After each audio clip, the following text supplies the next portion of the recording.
Welcome to the MHB Postgame Show. I'm your host, Giancarlo Navas. And with me today, let's see who stops through. Bond's a little sleepy, so is Frankie. So we'll see which of our members comes through. I'll be holding it down. We're going to be doing these little quick hitter postgame shows, about 20 minutes or so after each game on non-hangover time nights. A big game for me. My boy Kyle Lowry played really well tonight. You love to see it. We're going to get into what went right. Caleb Martin, fucking beast tonight, ferocious, doing everything on the court. Jovic time. We got Jovic minutes in 2022. Backup five. We'll get into that. I think for sure the big story tonight is just like getting the win, guys. I've been pretty I try to be positive about this team. I think I've been pretty consistently more lenient with their slow start. Listen, they've looked bad. They've just honestly, they've looked like a non-good basketball team. And every loss has looked disgusting. They have been cooked. They looked, even in this game, if you look at the first quarter, they looked dead in the water. They looked absolutely like they were not even the same kind of basketball team that Portland was. And then came the energy, then came getting out and running. I thought that was a huge part of the game. And shout outs to Kyle Lowry, Jimmy Butler for sprinting down court as much as he did, Caleb Martin for getting into open court and pushing that pace, and everybody for really kind of, getting hunkered down in that role. Bam as well kind of got with a few of those hit passes. Real big team win, and I think stuff like that's important. I want to get into Kyle first because I think he's been really the subject of a lot of fans' ire, and I think rightfully so. I think, not even the scoring, the assist numbers from him have been really bad. The turnovers have been really bad. I think at times some of the effort has looked lackluster. The missing shots, I think for a lot of fans, is really the nail in the coffin if you're not doing those other things. And tonight, 17 big ones, 6 assists, which is good. 5 of 8 from the field, 5 of 7 from 3. Plus 8. Didn't foul a lot in a game that a lot of people were fouling a lot. And that's huge, man. That's absolutely huge. Played 26 minutes, which means that hopefully tomorrow they'll be a little fresher for the Warriors game. I thought Kyle in the open court and kind of getting guys downfield was huge, and that juiced their offense when it looked stuck in the mud. Everybody on Twitter was like, they got to do something. They got to move because they look absolutely fucking dead. Jovic, I think, is the big story tonight. The game turned when he came in the game. And I think we were all like, oh boy, here comes Dedmon. It's over. We all know the on-off stats between Bam and Dedmon. We don't have to relitigate that. But Jovic comes in the game. And we talked about this on the podcast. Siobhan, Tiff, and I yesterday, we said, hey, listen, let's chill on what we need and let's look at what we have. And we got to see what they can get out of Jovic at the 5. Let's not even think about Jovic at the 4 because their biggest need is a backup 5. And if they can get something out of Jovic at the 5, that all of a sudden really steadies your rotation in a huge way. And at that point, you just get a wing, and you get one wing, guy who could play 3 and 4, and all of a sudden you have a real rotation again. Right? Because you just really want to eliminate, those Highsmith, those Dedmon minutes. And credit to Spo. Highsmith played garbage time, and really Dedmon played 5 minutes. And I imagine that number is going to stay somewhere like that, especially if Jovic can stay on the court. So according to Liana says, I prefer Udonis over Dedmon. Honestly, I'd prefer Udonis over Dedmon or fucking Highsmith, who's just awful. Court Corner says, credit to Spo for not going Dedmon when Bam got the third foul. Absolutely. When Bam picked up that third foul, I think we all felt, this is where the game gets away. Right? Bam picks up the early third off a push-off, which was, by the way, he had Nurkic isolated, which was something that I think we wanted him to do. Like we want some aggression when he has Nurkic on him. You're quicker. You can get to the cup, and he wasn't really doing that. It was a lot of 2-man game with Duncan trying to roll. Justice took that charge. It was getting too cute. Just beat him in a foot race, and he finally did that. Except he pushed off. I thought Jovic in the first half played. Nurkic in the first half played really good defense against Miami. Usually against bigs like that, Miami cooks them. They get a guy and drop, and then they absolutely wreck them. I thought Nurkic did a really good job of being up to the level of the screen. So wherever the screener was, Jovic was right there up on it, not given any space, and having the lateral foot speed to keep up with either Duncan or Strus or Kyle or whoever. So I thought he did a good job of that in the first half. But Miami started, how do you beat that? Well, if they're being overly aggressive on the press, now you can slip Bam. And when you slip that guy and you get that pass out early, now you have rotation coming from the corner. So now you're getting Bam rolling, rotation. Now you're getting real in-rhythm threes for Caleb, for Kyle when he gets the ball back. And now you're Max, who played really, really well. Duncan had a good game. That's how you do it. They got Kyle off the ball as a spot-up shooter, which I thought was really, really helpful for them. As my camera goes out, the classic. He looked really good in that role. Jovic didn't get as many shots up as we wanted, especially from deep. Only took one, but, that'll come. The activity by him was just surviving on defense was huge. As long as you're not getting killed defensively, just big fella, they'll get your shots. Just live on defense, and they'll work it. And I thought when he came into the game, they started playing a lot faster, which kind of limited his half-court touches, which I think is just generally good for a young player. Max and Gabe were big time. Cardliana kind of mentions that as well. Gabe really kept them afloat when they were figuring shit out. Before Jovic came in, Gabe had that really, really nice turnaround jumper. Had a couple drives to the basket, one of which he got fouled, almost made the and one. The ball kind of trickled off. Another one he made a tough finish. Finished with 8 points and 7 assists. He looks really, really good, and they need that, right? So they're a team that has to beat you with their depth. They got to play their guys, and guys like Strus and Gabe Vincent and Duncan need to give you something. I thought Duncan, obviously 2 for 7, 1 for 5 from 3, but I like what he gave. He had that one kind of mid-range off the dribble shot. I thought he tried on defense. Obviously, he's not the best defender, but I thought he competed, saved a couple possessions. He looked fine, and that to me is just like whatever, just survive. And especially nights that Max and Gabe go off, it's not as necessary. Max, let's talk about Max's rebounding, guys, because the way that guy gets under the basket and is being physical, they're a smaller team. So guys like him and Caleb really, really have to be physical. Had 9 rebounds tonight, 16 points, 9 rebounds, 3 assists for Max, 6 of 11 from the field, 4 of 7 from 3, 57%. Incredible stuff from him.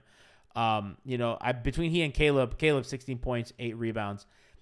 Those rebounding numbers from those wings are enormous. Jimmy's going to be down there and be physical. Jimmy finished 17, 5, and 5. But, he's active. He's the one like driving to the rim and stuff like that. If Max and Caleb can take that physicality off of him, that's a huge help. And I think this is the first game that we really saw Max kind of being able to be a plus defender this season while also kind of buoying his offense. I know that it's been a bit of a struggle to kind of do both, so kind of love to see it. Crab is saying in chat, he's Babe Vincent now. Playing well. Very handsome player, by the way. A real handsome guy. They just look good, man. This is really the best I felt about them all season. They really when Jovic came into the game and even they had a bad start and they got down early. They kind of kept it. They kept themselves in the game. I think the largest lead got to 8. It was 8 or 9. Early on in that second quarter, and they really did a good job of never letting the Blazers run away with it, especially with the way that the officiating was. It was very tight. A lot of ticky-tack fouls, kind of weird because Jimmy didn't get the call on the dunk. And a lot of, Tyler had a couple offensive rebounds that I'm like, he looked whacked, but whatever. And Portland was getting to the line a lot. Justice hit a floater, and I thought we were cooked. I was like, this motherfucker's Justice Winslow's hitting floaters. What is going on? What are we doing here? But they come away with the win with an incredible second half, which was sparked by the bench. When Max, Duncan, and Gabe came in the game, they kind of injected a bit of life that they needed. And then Bam, they were playing with Bam, and that unit looked really good. Then Bam picks up the foul. They bring Jimmy and Kyle back in. They bring Jovic into the game. And then at that point, they just kind of take off. And then they don't look back. And it's And that's against a Portland team, by the way, that their offense has been really, really good. They have a lot of the Blazers are putting so much pressure on the rim. And in that first half, I think you saw such a distinction of Portland having a bunch of guys who are just going neck first into the basket, into the paint. Miami was in rotation after rotation. They were very sloppy on their shooters early. Tyler, Kyle, everybody was just like not where they had to be. That got super tight in the second half. I thought they did a really good job. I thought the decisions to send those smart doubles at Lillard were really good. And I think that, they're kind of learning from kind of the mistakes early, what they did against DeMar, and all that, kind of really nipping that in the butt. And you have Bam and Jimmy on a team, you can't let these small dudes go off on you. And I thought they did a good job of using the length and everything. Just Jared say, play Pepas, G. We don't want to get DMCA'd right now, and I don't have a trumpet. Chef, the chat's asking no hangover time. We're going to be doing, normally I'll have more of our co-hosts here today, a bit of a late game. Siobhan didn't feel well, so she was supposed to co-host with me, so we gave her the night off. But we will be doing hangover time once a week now. For those of you who are tuning in expecting hangover time, we are going to be doing MHB post-game shows, and hangover time is going to be once a week. We post a schedule on Twitter at MIA Heatbeat. Next hangover time will be November 1st against the Warriors. I will be doing a post-game show with, I believe, Siobhan and Frankie tomorrow, although I will confirm on who's co-hosting with me tomorrow. But, that's what's going on. But big fucking Heat win. Good to see you, Donis, out there, by the way, in playing his final season, kind of getting him out here. Ismac Pro says, glad to give us a post-game show. G. No, I'm going to be doing this. Don't worry. I want to be here with you guys, with the fans. I think even these late-night games, this felt like a season fixing win. If they had lost this game, let's say they lose. Now you're in a hole. You've won one game. You're going up against the Warriors in the second night of a back-to-back. You feel like shit. They haven't played well.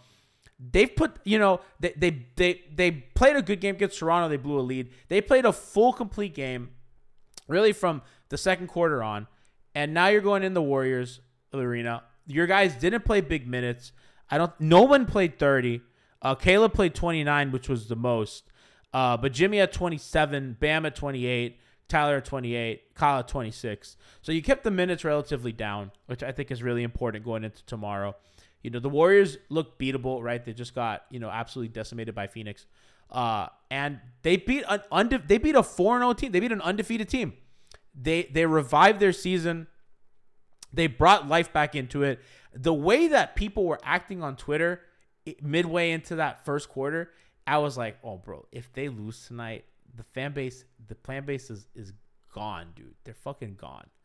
And they pulled it together. And that's what, listen, a lot of us can overreact over a 4-game sample, but I think at the end of the day, we have to remember that, like, if you take any 4 games at any point in the season, I don't think we should think that's any representation.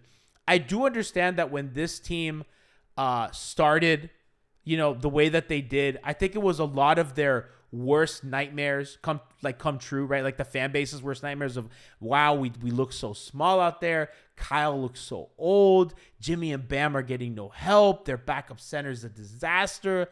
And I think they put a lot of that to rest tonight. This is a season-saving kind of win. They're going to go into Golden State tomorrow, and I think they always bring their A game against the Warriors. You kept your starters' minutes pretty low, and you can't ask for much more out of a Heat win against a team that, again, was undefeated with Damian Lillard playing. Damian has had how many 40-point games, already this season? He's been playing hot. You don't want to doubt that guy, like a perennial MVP candidate. You held him to 22 points on 46% shooting, 36% from 3. He got 4 of 11. Really, nobody on the Blazers popped off. Anthony Simons had 14, Josh Hart had 10, Jeremy Grant, who had the really hot start, only finished with 11, 4 of 10 from the field, 1 of 5 from 3. Obviously, Winslow, 4 of 9, which is probably good for him.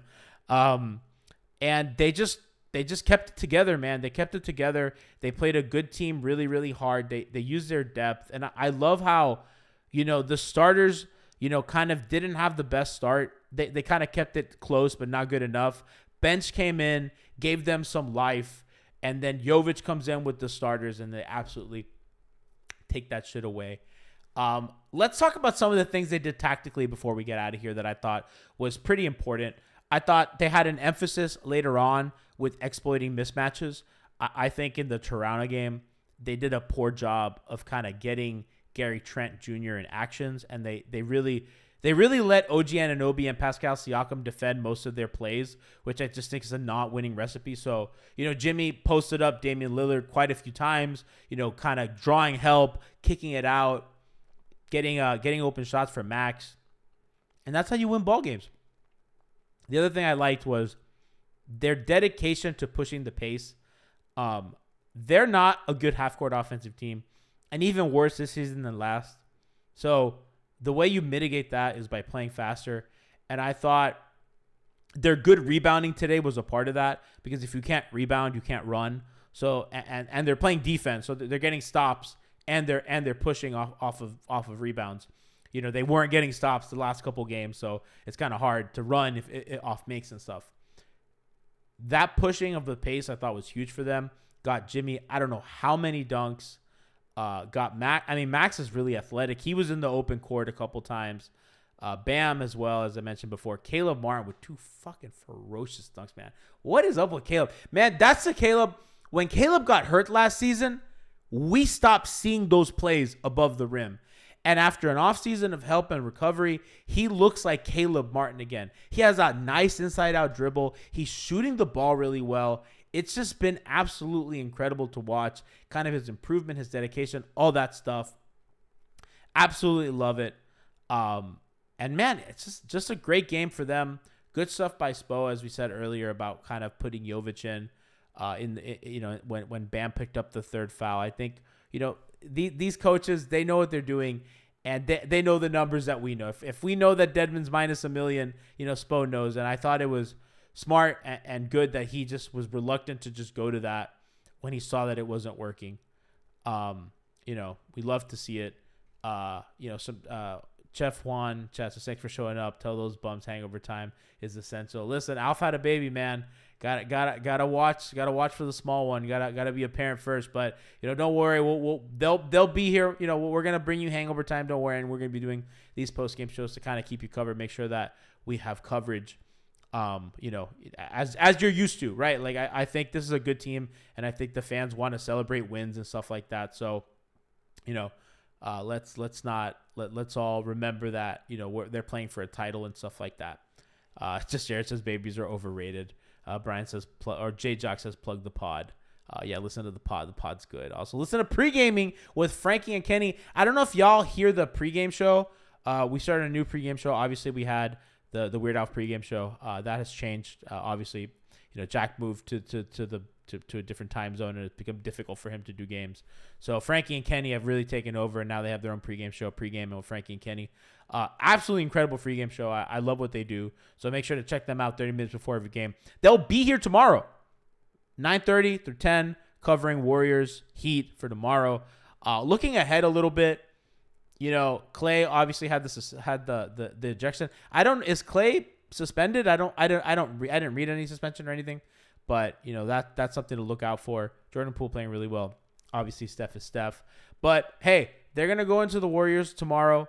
I'm excited for that game. If they win that game, now we're talking, baby. You win a back-to-back at undefeated Portland, at the champion Warriors. You play 2 close games with the Raptors, one of which you won. And those 2-game series are really hard because if you're a well-coached team, you're going to make adjustments, and it's very likely that you'll win. And that Bulls game was a stinker. Fuck that shit. But they've really kind of improved since that bad game. And I hope the Raptors game the other night was more of a blip on the radar than an indication of what they are, especially because Caleb was suspended that game. Tyler, we haven't talked about Tyler tonight. The finishing by Tyler, the relentlessness going to the rim, that's what you need from him. Only finished with 14, 4 and 4. I know that he was 5 of 13 from the field. Did shoot the ball well from 3, was about 38%. But you like the aggression. You like the way that he's trying to create for others. I think that's been more of an emphasis as the last 2 games. And I think they've tweaked their rotation a bit, and I think they're trying to find where's the best spot to plug Hero in. No Highsmith, I think, is the other than garbage time. The other big thing here, no Highsmith. And I think they realize that that's just not working. Hopefully, Oladipo can come back soon and Yurtseven so they can kind of see what they have in those guys in the rotation. But I feel good about today. Ken Boner said only 5 minutes of Dedmon, thank God. That's what we said at the top of the show. Shout out to Jovic, gave great minutes for them, survived defensively. He's going to be able to do more offensively as time goes on, get comfortable. That was a rough situation to get put into. Your season's teetering on the line. Bam picks up fouls. Dedmon looks unplayable. And you look down your bench. You look to that kid and you go, hey, man, we need you check in. And that guy, big fucking ups to him, really came in and delivered everything that they needed. Depot probably not coming back for weeks. Yeah, I mean, we're talking long-term here. Hopefully he can get well soon. Young H2B said, and we almost won the Raptors game. It was just an unlucky ending there. A lot went into that. I just don't think they played well that game. And then obviously the whole Jimmy on the sideline fiasco, it's been well documented and all that. But got the win tonight. That's what matters. It's good to start a road trip off well. I'm excited for tomorrow, and then they had the Kings on Saturday, which hopefully is another win. Not to count chickens before they had, because boy, have we seen Miami kind of blow games like that. So all in good stuff there. Before we go, let me see if Cleaning the Glass has some of their offensive numbers up, because I really want to see kind of like how their offensive rating looked and all that stuff today, because it's I think that their offense obviously today looked really good. It's looked not good all season, which is a little frustrating. You know what I mean? Especially with this team, how they've regressed on that end. Defensively, I think we all felt that they'd figure it out. On offense, it can't get worse. You got to, at minimum, stay as good as you were last season. It can't get worse. And they looked so much worse. Miami, 123 offensive rating on the night. Portland, they held them to a 101. You can't ask for much more. Great field goal percentages. Played at a fast pace, almost 100 possessions in the game. Didn't get to the line as much as you'd want, but still, Blazers got to the line almost 22% of their possessions. Miami's not getting killed on the boards, and I think that's another litmus test for this team. Just rebounding in general, they look good. And they cannot afford to get crushed on the boards if their offense is not going to be good enough. So tonight was the night that their shooting was very good. And they rebounded well, so that's really important. Final note on their shooting. They shot almost 40%. They shot 39.5% from three. You're going to win games like that. I believe the stat is they've only lost like 2 games when they shoot 40% or something all last season. Something crazy like that. But when they shoot the ball well, they're going to win games. They held Portland to 32%. So that disparity already, that's a big difference there. The 19 turnovers from Portland, also big. Miami got those turnovers that they got from Portland. They got out to run. So they had 3 fewer turnovers than Portland, and they outshot them, and they won the rebounding margin. That's how you win games, right? Like those are 3 really easy ways to look at a game and say if a team won or lost. And I think that's a big tell. Miami had 53 rebounds today. Portland had 45. So, you win threes, rebounding, and turnovers, and you're going to win basketball games. And they did all 3 of those things tonight, and they really kept their season alive, right on track. Back on track, I should say, not right on track, because they've struggled that time. So, big game. Miami, 117, Portland 97. You like those big.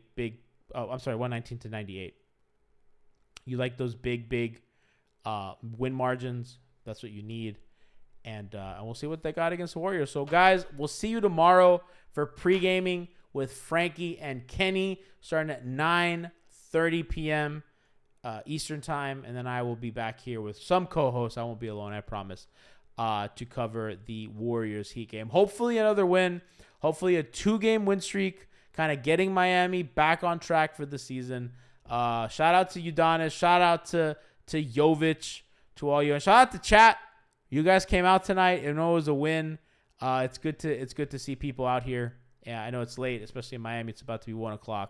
So all that good stuff. Remember our partnership with the 5 Reasons Sports Network. We're doing cross promotion with them, our friends over there. So it's good to say that. Carteliana says 13 steals. Yeah, and I mentioned that over a little bit ago when Portland turned the ball over. Miami really got out and ran, and a lot of it was Caleb and Jimmy and Kyle really forcing that agenda, really getting down court and kind of taking advantage of that. And I think that this is a team that cannot just walk the ball up, or they have to chase those steals. They have to chase those turnovers and live ball possessions and turn them into points. And they really, they're not deep and talented enough to just kind of sleepwalk, right? They're not like, the big 3 Heat where they can just kind of like lackadaisically go through the regular season. They're going to have to play high gear, high effort basketball to kind of survive. And they have to take advantage. Listen, the Sixers have gone off to a slow start. That's big. That's one of the teams that people projected to finish behind you.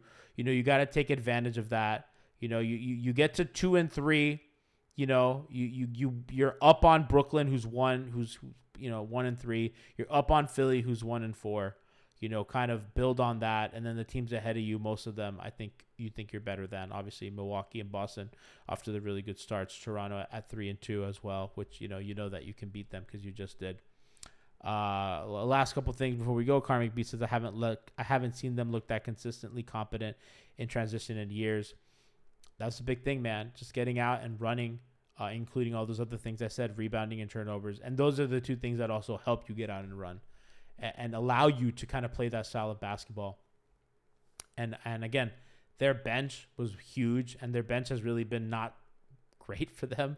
Part of that has been, and listen, I'm just going to say, like, 5 minutes of Dedmon and no Highsmith, and they suddenly look good. Okay? It's almost like the data was right. You know what I mean? Like, the data was saying when these guys don't play, they're not bad. And those guys didn't play, and they didn't look bad. And I thought the loose ends that they had, like Kyle, he played really, really well. And by the way, Tyler had an off scoring night, and Kyle picked up the slack. And if Kyle's gonna have an off scoring night in against the Kings or whatever, hopefully Tyler picks up the slack. And that's the kind of basketball team they are, and they've been. So good on that. Good to see you, chat. We love you. I will see you tomorrow for pre-gaming and then our post-game show here. Remember to listen to the podcast. We record every week. We're going to try to bring you as much daily content as we can. Love you guys. Big win, and I'll see you tomorrow. Peace out.